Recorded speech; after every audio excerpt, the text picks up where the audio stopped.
Students, हम देखेंगे कि एलॉयज क्या होते हैं। हम देखते हैं कि एलॉयज की डेफिनेशन देखेंगे, एलॉयज की डिफरेंट एग्जांपल्स देखेंगे और हम देखेंगे एलॉयज एक्चुअली होते क्या हैं। एलॉयज जो होते हैं हम देखते हैं कि वो मिक्सचर होता है, ठीक है, प्योर सब्सटेंसेस नहीं होते एक्चुअली। एलॉयज एलॉयज जो है वो मिक्सचर होता है। मिक्सचर वो भी किस तरह से आता है? मिक्सचर इस तरह से आता है कि हमारे पास एक मेन एलिमेंट होता है, ठीक है, सॉरी, एक मेन एलिमेंट जो होता है वो मेटल होता है, ठीक है, तो हम उसको कह देते हैं बेस मेटल या बेसर मेटल, ठीक है, बेस मेटल कह देते हैं उसको, ठीक है, वो कहलाता है एक बेस मेटल। उसको हम मेल्ट करके या किसी तरह भी एक और सॉलिड में, ठीक है, सॉलिड एलिमेंट में मिक्स कर देते हैं, ठीक है। इसको मैं मिक्स कर रही हूँ, यहाँ मैं इसको मिक्स कर देती हूँ किस चीज के अंदर?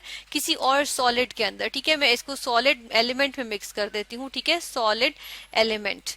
और वो सॉलिड एलिमेंट जो होता है ना वो दो तरह का हो सकता है, यानी कि वो जो है वो मेटल भी हो सकता है, ठीक है, वो जो सॉलिड एलिमेंट है, ठीक है, वो मेटल भी हो सकता है। और वो क्या हो सकता है? वो जो है हम कहते हैं कि नॉन मेटल भी हो सकता है, ठीक है, नॉन मेटल भी हो सकता है। तो हम कहते हैं कि मिक्सचर होता है। एलॉयज क्या होते हैं? मिक्सचर होते हैं जिसमें एक मेटल, एक बेस मेटल यानी कि एक मेन जो एक होता है वो एक मेटल होता है, ठीक है, उसको हम क्या करते हैं कि उसको हम मेल्ट करके मिक्स करते हैं एक और मोल्टन फॉर्म में मौजूद, यानी कि मेल्ट हुई हुई फॉर्म में मौजूद एक किसी मेटल, एटलीस्ट किसी एक मेटल या किसी नॉन मेटल एलिमेंट के साथ, ठीक है, उनको मिक्स कर देते हैं मेल्ट करके। और हम उनको मिक्सचर जो बनाते हैं वो एक न्यू सब्सटेंस बन जाता है, ठीक है, हम कहते हैं कि एक न्यू सब्सटेंस आ जाता है जिसको हम क्या कहते हैं? जिसको हम कहते हैं एलॉय, ठीक है। अब इस एलॉय की हम केमिकल प्रॉपर्टीज की यूजुअली बात नहीं करते, हम देखते हैं कि इनकी फिजिकल प्रॉपर्टीज जो हैं वो चेंज होती हैं, ठीक है, न्यू सब्सटेंस होता है, इसकी फिजिकल प्रॉपर्टीज भी नई होती हैं, ठीक है, फिजिकल प्रॉपर्टीज हम देखते हैं कि इसकी फिजिकल प्रॉपर्टीज जो है वो चेंज हो जाती हैं। और बहुत सी दफा हम देखते हैं, बाज औकात यानी बहुत दफा ऐसा, अक्सर औकात ऐसा होता है कि जो एलॉय बनता है उसकी प्रॉपर्टीज ज्यादा अच्छी होती हैं एज कम्पेयर टू जिनसे वो मिलके बना है, जिन मेटल से, जिन नॉन मेटल से या जिन सॉलिड से वो मिलके बना है, उनसे जो है वो ज्यादा बेहतर होती है इनकी प्रॉपर्टीज, ठीक है। फिर हम ये देखते हैं कि परसेंटेज का इसमें हम ख्याल रखते हैं कि हम कितनी परसेंटेज जो है वो कौन से कंपोनेंट की जो है वो यूज कर रहे हैं, ठीक है, तो इसमें एक मेन जो एक फैक्टर आता है वो आता है परसेंटेज कंपोजिशन का, क्योंकि परसेंटेज चेंज कर दें या एलिमेंट चेंज कर दें तो उससे क्या होता है? उससे हम देखते हैं कि हमारे पास स्ट्रेंथ में, फिजिकल प्रॉपर्टीज में जो है वो चेंजेस आ जाते हैं एलॉयज की, ठीक है। यानी कि अब एलॉय तो बन गया ना हमारे पास। लेट सपोज हमारे पास क्या था? मेरे पास जो है वो ब्रॉन्ज मौजूद था, ठीक है, ब्रॉन्ज जो है वो एक मेरे पास एलॉय होता है, ठीक है, ब्रॉन्ज एक एलॉय है, ठीक है, ब्रॉन्ज हो गया। इसी तरह हम कहते हैं स्टील भी एक एलॉय है, ठीक है। और देख लें ब्रास एक एलॉय है, ठीक है। इसके अलावा क्या होते हैं? सोल्डर जो है वो एक एलॉय है जो एक्चुअली यूज होता है मेटल, डिफरेंट मेटल्स को जो है वो आपस में जोड़ने के लिए, ठीक है, ज्वाइन करने के लिए। इसके अलावा हम देखते हैं एमलगम क्या होते हैं? हम जिस तरह जिंक एमलगम बनाते हैं, यानी कि मरकरी के साथ जो हम, मरकरी के जो एलॉयज होते हैं ना उनको हम एमलगम कहते हैं, ठीक है, जैसे जिंक और मरकरी मिला दें, ठीक है, तो वो क्या बनेगा? जिंक एमलगम बनेगा, ठीक है। इसी तरह सोडियम एमलगम, इस तरह बहुत से एमलगम होते हैं। फिर नाइक्रोम होता है जिसमें निकल और क्रोमियम मिले हुए होते हैं।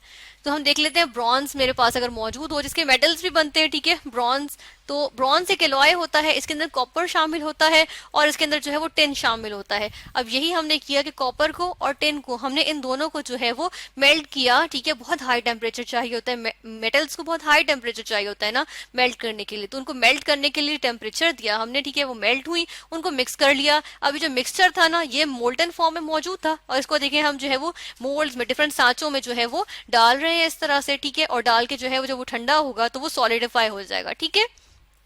अब इसमें एक और भी केमिस्ट्री होती है कि ऐसा होता है कि मेटल्स में हम देखते हैं मेटल्स के अंदर, यानी कि मेटल्स के जो स्ट्रक्चर होता है वो किस तरह से होता है कि एक मेटल जो है वो दूसरे मेटल एलिमेंट्स के साथ, एक मेटल का एटम जो है वो दूसरे मेटल के एटम के साथ जो है वो इस तरह से जो है वो मेटेलिक बॉन्ड बना हुआ होता है, ठीक है। और मेटेलिक बॉन्ड भी हम कहते हैं वो किस तरह का होता है? वो इलेक्ट्रॉन्स की वजह से हो रहा होता है, सी ऑफ इलेक्ट्रॉन्स बीच में मौजूद होता है, ठीक है। तो हम कहते हैं इलेक्ट्रॉन्स तो किसी भी मेटल के एटम के हो सकते हैं, इसमें से किसी भी एटम के हो सकते हैं, सब बीच में आ गए, ठीक है ना। तो अब तो कोई शनाख्त नहीं रही ना कि ये इस वाले एटम का था, ये वाला इलेक्ट्रॉन या किस एटम का था। तो हम कहते हैं कि इन इलेक्ट्रॉन्स, यानी कि ये तो स्पेसिफिक, इसका मतलब मेटेलिक बॉन्डिंग जो है वो स्पेसिफिक नहीं है, ठीक है, हम कहते हैं कि नॉन स्पेसिफिक होती है, ठीक है। मेटेलिक बॉन्डिंग क्या है? नॉन स्पेसिफिक होती है।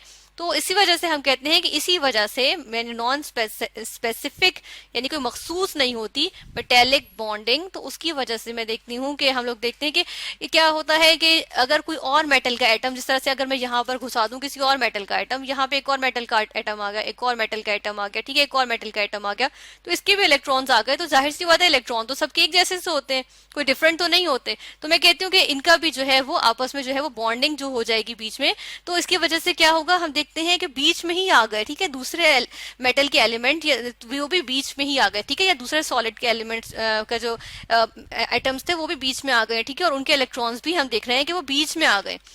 तो उसकी वजह से क्या होता है, उसकी वजह से हम ये देखते हैं कि यहाँ पर जो है वो हमारे पास जो है वो मेटेलिक बॉन्डिंग कायम रहती है, ठीक है, हम देख रहे हैं कि मेटेलिक बॉन्डिंग डिफरेंट जो है वो बीच में आ गई है, आपस में जो है बॉन्डिंग इनके दरमियान आ गई है, और इसकी वजह से हम कहते हैं कि स्ट्रेंथ आ जाती है, ठीक है। इसके रिजल्ट में क्या होता है, हम कहते हैं कि दो एलिमेंट्स मिल गए तो उनकी वजह से स्ट्रेंथ आ गई। उनकी केमिकल प्रॉपर्टीज को तो हमने यहाँ पे नहीं देखेंगे, ठीक है, लेकिन हम कहते हैं इतनी कोई केमिकल चेंजेस तो नहीं आते इसमें, लेकिन मिक्सचर में क्या होता है, मिक्सचर में हम यही बात करते हैं ना कि फिजिकल चेंज होता है, ठीक है, हम कहते हैं कि मिक्सचर क्या होता है, फिजिकल चेंज होता है, जो मिलावट हो जाती है वो फिजिकल चेंज होता है ना, ठीक है।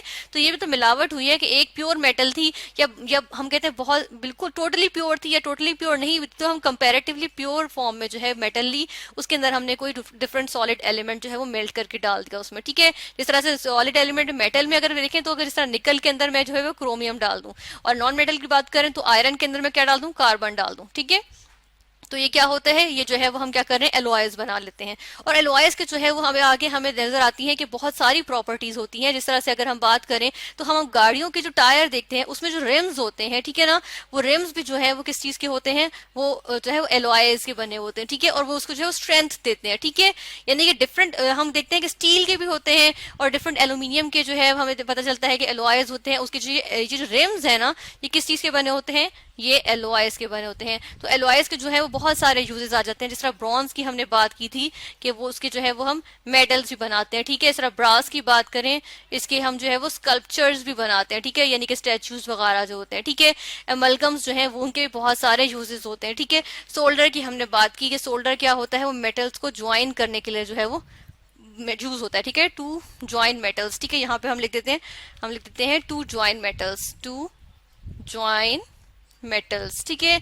यानी कि हम देख रहे हैं कि मेटल एलॉयज के जो है बहुत सारे जो है वो यूजेस आ जाते हैं, और हम देखते हैं कि एलॉयज जो है बहुत उनकी स्ट्रेंथ भी होती है। एलॉयज में एलॉयज होते हैं बाज औकात, यानी मोस्ट ऑफ द टाइम ये होता है कि बहुत अक्सर औकात हमारे पास जो एलॉयज आते हैं उनकी हम देखते हैं कि उनके मेलेबिलिटी ज्यादा होती है उनमें, ठीक है। और इसके अलावा हम देखते हैं, इसके अलावा उनमें कोरूजन रेजिस्टेंट होते हैं, ठीक है। जैसा नाइक्रोम यहाँ पे अगर बनता है, जैसा नाइक्रोम की हमने बात की, तो ये हाईली कोरूजन रेजिस्टेंट होता है, ठीक है। तो ये हमने देखा। और स्टील होती है, जैसा स्टील जो होती है वो हार्ड होती है, ठीक है, स्टील की बात करें तो वो हार्ड होती है। और मैं आयरन की बात करूं तो आयरन इतनी हार्ड नहीं होती जितनी जो है वो स्टील होती है, ठीक है। तो यानी कि वो स्ट्रेंथ की भी बात आ जाती है और यूजफुलनेस की भी बात आती है। और हमने देखा कि एलॉयज क्या होते हैं, एलॉयज जो है वो जब एक बेस एलिमेंट में जो कि मेटल होती है हमेशा, उसके अंदर हम जो है वो एक सॉलिड एलिमेंट मेल्ट करके मिला देते हैं, मिक्स कर देते हैं, जो कि सॉलिड एलिमेंट मेटल भी हो सकता है या नॉन मेटल भी हो सकता है।